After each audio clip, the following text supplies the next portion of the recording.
एक हिजरी में सिर्फ 125 बंदे मुसलमान हैं और 17 हिजरी में तीन बर्रे आज़मों पर मुसलमानों की हुकूमत कायम है और ऐसा रिवोल्यूशन दुनिया ने कभी नहीं देखा। दोस्तों, आखिर कैसे इतनी बड़ी empire Persian empire Roman empire हार गए? आज की इस शानदार वीडियो में हम इसी के बारे में बात करेंगे।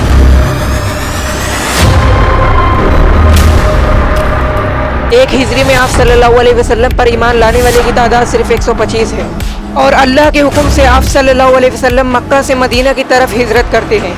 ये एक हिजरी का वक्त था और 2 हिजरी में बैटल ऑफ बद्र होता है, 3 हिजरी में बैटल ऑफ ओहद, 5 हिजरी के अंदर बैटल ऑफ खंदक और 6 हिजरी में सुलह हुदैबिया। और अरब के लोगों ने आपको एक ताकत के तौर पर तस्लीम कर लिया। और 7 हिजरी में बैटल ऑफ खैबर और 8 हिजरी में मुसलमानों ने मक्का को भी फतह कर लिया और 8 हिजरी में बैटल ऑफ उनैन भी हुई जो आखिरी जंग थी मुशरिकीन और अरब के खिलाफ। और 9 हिजरी को आप सल्लल्लाहु अलैहि वसल्लम एक जंग के लिए निकले 30,000 सहाबाओं के साथ 1.5 लाख रोमी फौजी से लड़ने के लिए। और जब आप सल्लल्लाहु अलैहि वसल्लम वहां पहुंचे तो रोमियों का सरदार वहां से भाग चुका था और तकरीबन 40 दिनों तक आप सल्लल्लाहु अलैहि वसल्लम वहां रहे और आपने अरब कबाइल के साथ मुआहदे किए कि या तो तुम हमारे साथ आ जाओ या फिर किसी का भी साथ ना दो।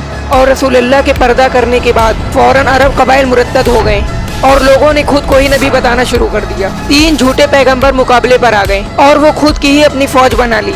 हजरत अबू बकर ने इन सब से जंग करी और 2.5 सालों में इन सब फितनों को हजरत अबू बकर ने खात्मा कर दिया। और फिर उसके बाद हजरत उमर का दौर आया। उनके दौर में मुसलमानों ने इराक को फतह किया जो कि वो उस वक्त पर्शियन एम्पायर के पास था। और शुरुआत के ही इस सालों में जंग यरमौक हुई जिसमें रोमन एम्पायर के टुकड़े टुकड़े हो गया। और उसके बाद पर्शियन एम्पायर के खिलाफ कासिदिया की जंग हुई जो कि 4 दिनों तक लड़ी गई और उसमें तकरीबन 8,000 मुसलमान शहीद हुए। फारसी इस जंग में अपने हाथियों को लेकर आ गए। मुसलमानों के घोड़े हाथियों को देखकर पीछे हट रहे थे। मुसलमानों ने घोड़े को छोड़कर पैदल जाकर उन हाथियों को गिराया। 8,500 मुसलमानों की कुर्बानी के बाद कासिदिया में मुसलमानों को ऐसी फतह नसीब हुई कि पूरी पर्शियन एम्पायर मुसलमानों के पास आ गई। और रोमन एम्पायर जो कि यरमौक के बाद टुकड़े टुकड़े हो गई थी, उसने देखा कि मुसलमानों ने कासिदिया फतह कर ली है जो कि इतनी मुश्किल थी। पर्शियन एम्पायर जो कि इतनी मजबूत थी जिसे मुसलमानों ने शिकस्त दे दिया। तो फौरन रोमन एम्पायर ने कहा कि हम जजिया देने के लिए तैयार हैं, लेकिन जो हमारे पास हमारे मुल्क है उसे हमारे पास ही रहने दे। एक हिजरी में सिर्फ 125 बंदे मुसलमान हैं और 17 हिजरी में 3 बर्रे आज़मों पर मुसलमानों की हुकूमत कायम है। और ऐसा रिवोल्यूशन दुनिया ने कभी नहीं देखा, ना ही पहले और ना ही बाद में। और ऐसा इनकलाब की गली गली में आज भी इनकलाब है और आज भी दुनिया के हर कोने में अजान होती है, लोग नमाज अदा करते हैं और इस्लाम ही दुनिया का सबसे तेज बढ़ने वाला मजहब है। आज 1400 साल गुजर चुके हैं इस इनकलाब को और आज 1400 साल बाद भी इनकलाब वैसी की वैसी ही है और आप सल्लल्लाहु अलैहि वसल्लम पर आज भी लोग जान देने के लिए तैयार हैं। ये होता है इनकलाब। आप दुनिया की तारीखें उठाकर देखें, दुनिया के कोई भी इनकलाब उठाकर देख लीजिए, कोई भी 100 सालों से ज्यादा नहीं चला। चाहे वो फ्रेंच रेवोल्यूशन हो चाहे रशियन रेवोल्यूशन हो, कोई भी 100 सालों से ज्यादा नहीं चला।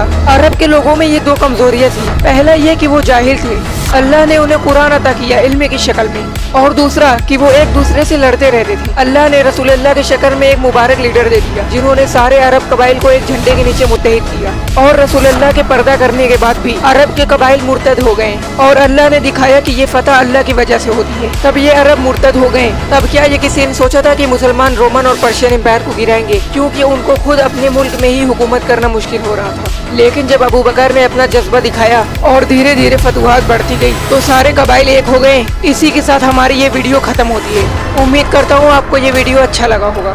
मिलते हैं ऐसे ही किसी दूसरे वीडियो के साथ।